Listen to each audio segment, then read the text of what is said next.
你是遥遥的路，山野大雾里的灯。我是孩童啊，走在你的眼眸。你是明月清风，我是你照拂的梦。见与不见都一生与你相拥。而我将爱你所爱的人间，愿你所愿的笑颜，你的手我蹒跚在肩，请带我去明天。如果说你曾苦过我的甜，我愿活成你的愿，愿不忘啊，愿永忘啊，这生是每一天。Welcome to my chapel speech today. Although many of you in the audience might not understand the lyrics of this song since they're in Chinese, it conveys a message of growth and gratitude to those who have helped us along our journey. I'd like to dedicate this song to my parents, to my dad here today, and to my mom who's overseas. Thank you from the bottom of my heart.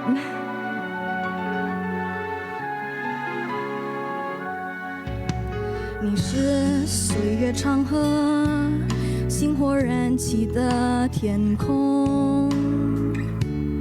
我是仰望着，就把你唱成歌。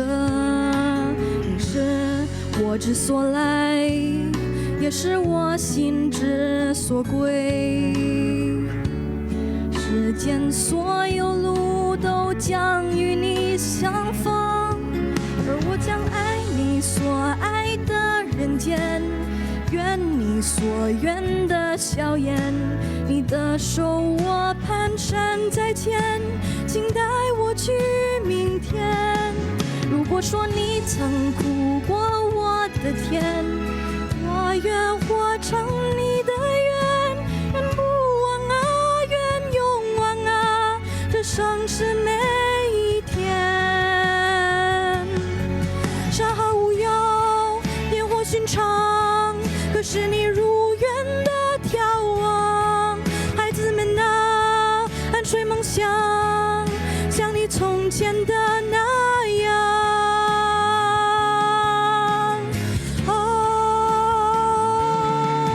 而我将梦你所梦的团圆，愿你所愿的永远，走你所走的长路，这样的爱你呀。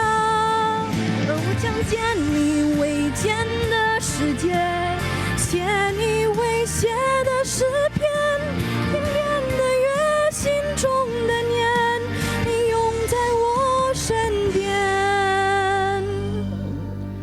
与你相遇，一生清澈，如你年轻的脸。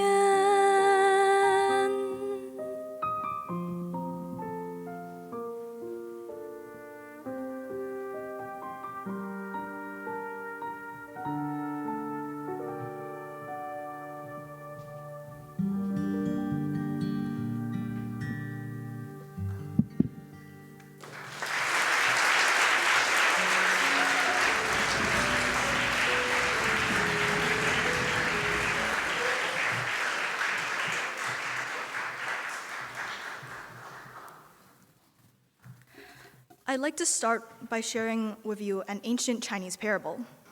Long time ago, an old man and his son lived in a border town. They owned a fine horse and loved riding. One day, their horse ran off to the neighboring steppes, which for anyone else would have been quite the tragedy. This man was quite the optimist. Responding to his neighbor's consolations, he exclaimed, "Well, this may not be a bad thing." A few months later, he was proven right when his horse returned with a mighty steppe horse in tow. The old man's neighbors congratulated him enthusiastically, but the old man glumly responded, "This may yet bring us bad luck." His son, who was thrilled by the new horse, immediately took it for a ride and fell, breaking his leg so severely he would never be able to walk again. Again, his neighbors comforted the man, who sagely replied, "No, this may yet bring us good fortune." Soon after, invasions from the neighboring state led to the conscription of all able-bodied men for war. On the bloody battlefield, 9 in 10 soldiers perished. But thanks to his broken leg, the old man's son was spared, and he survived the war. See, the old man saw his losses as blessings in disguise. I tend to do the exact opposite. I preempt my losses. After I took my AP Physics exam last year, I was so upset that I canceled on Guitar Fest with my friends because I was furious at myself for not trying harder. That turned out to be just about the dumbest thing I could have done, because the failure I had dreaded for so long turned out to be a pass in July. That's right, I ditched on one of the best events in the school year and missed out on an unforgettable memory with friends because I thought I had failed something I ended up acing. As if I had learned nothing from that experience, I did the same thing for my Spanish exam. I was sick before the test, so I sniffled my way through my reading, listening, writing, and worst of all, my oral exam. I must have sounded really awful because my examiners looked at me with this vaguely concerned expression as I rasped through my phases. And at the end, I had to apologize for coughing their faces multiple times. I stepped out of the venue and immediately called my Spanish teacher to apologize for failing that despite his hard work in teaching me. He assured me that it was fine, that he was confident in my abilities regardless of the results. Honestly, it was quite the touching moment. Except 3 months later, I received an email from Instituto Cervantes, the examination authority, and it turns out I actually passed. I was incredibly pleased and happy, so I called my Spanish teacher again. And I spent 15 minutes explaining that no, I hadn't actually failed, I just thought I did. Official results had actually just been published, and contrary to my pessimistic assumptions, I'd passed the exam. Awkwardness aside, expecting failure is just about the dumbest thing you can do. Sure, you should prepare yourself for it, but anticipating failure blinds you to the possibility of success and fools you into missing out on the better things in life. Give it time and wait for your results before making a decision about yourself or your abilities. Now, what do you do if you actually fail? I've only talked about false negatives so far. What about a true negative? Last year, I eagerly auditioned for the school play because I loved Mamma Mia. I thought I was a somewhat decent singer, and everyone around me always told me I had a flair for the overdramatic. So naturally, I thought I would be an excellent choice. I was rejected, though, and I'd be lying if I said I wasn't upset at all. It was like I'd woken up and realized that, oh, I'm still not good enough. A couple days later, Mr. Bright sent out an email to the whole school recruiting volunteers to organize a robotics tournament. Since I wasn't a part of the school play, rejected, I signed up. And although we went from about 20 student organizers to a dwindling team of just 7 as the semester went on, we worked diligently, and this event still stands out as one of the highlights of my time at Appleby. It was an invaluable experience, and I'm so grateful and glad for the opportunity, even though it began with a loss. My opening story, 蔡邕失马，焉知非福, means that a loss may not be a misfortune, but a blessing in disguise. My rejection from the musical led to me gaining new friends and a chance to do something I had never done before in my life. Perhaps there's some losses that are so awful you think that they'll ruin your life. If you really fail that test without a retake, or face a rejection that might lead to your life falling apart completely, you might think there's no return. There's no way something like that can be a blessing. You know, the song I performed earlier, I was supposed to do that during Applebee's Got Talent back in February, but I fell sick right before the event, and of course, you can't sing with a sore throat. Me performing this song now is proof that losses aren't losses unless you let them stay that way. I originally thought I had missed my only chance to perform before graduation back then, But in just the last couple of weeks, I sang a chapel prelude with Nicole, an incredibly talented friend who I've known for years. I performed at the International Fashion Show with thanks to Judy, and I've had so many wonderful experiences since then that completely overwhelmed the weight of my missed opportunity.